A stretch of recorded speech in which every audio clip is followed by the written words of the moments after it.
నేను ఎందుకని గర్భగుడిలోకి వచ్చినప్పుడు షర్ట్ తీయకుండా అభిషేకాలు చేస్తున్నాను. ఓం నమ శివాయ.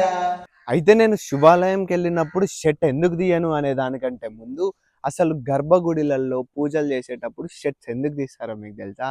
దానికి ఒకే ఒక రీజన్. ఎందుకంటే 2 ముక్కలతో జోడించి కుట్టిన వస్త్రాలని ధరించకూడదు.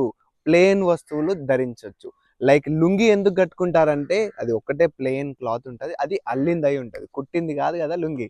అండ్ షర్ట్ కూడా ఏది కూడా వేసుకోకపోవడానికి కారణం అది. మరి నా విషయానికొస్తే నేను షర్ట్ ఏసుకొని, ప్యాంట్ ఏసుకొని ఎందుకు పూజలు చేస్తున్నానంటే బేసిక్‌గా శివుడికి ఎట్లనైనా పూజ చేసుకోవచ్చు. అది నా పాయింట్ ఆఫ్ వ్యూలో. మీరు ఏమైనా అనుకోండి. నా ఇష్టం వచ్చినట్టే పూజ చేస్తాను. అది నా personal.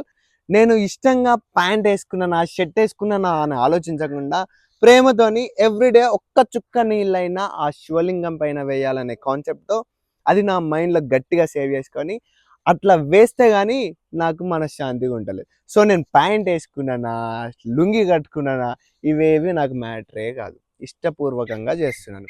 And one more thing, మీరు కూడా మీ ఇష్టపూర్వకంగా మీరు పూజ చేసుకోవచ్చు. కాకపోతే కొన్ని కొన్ని సార్లు లోక కళ్యాణార్థం కొన్ని పూజలు ఉంటాయి కాబట్టి బయట అందరిని పిలిచి చేసుకునే పూజలలో ఒక పద్ధతి ఉంటుంది. కానీ నువ్వు నీ పర్సనల్‌గా నీ ఇష్టానికి పూజ చేసుకోవచ్చు. అది ప్రేమతో చేస్తే ఆ శివుడు పొంగిపోతాడు. లుంగీ యేసుకున్నా, అంగి యేసుకున్నా అనేది చూడడు.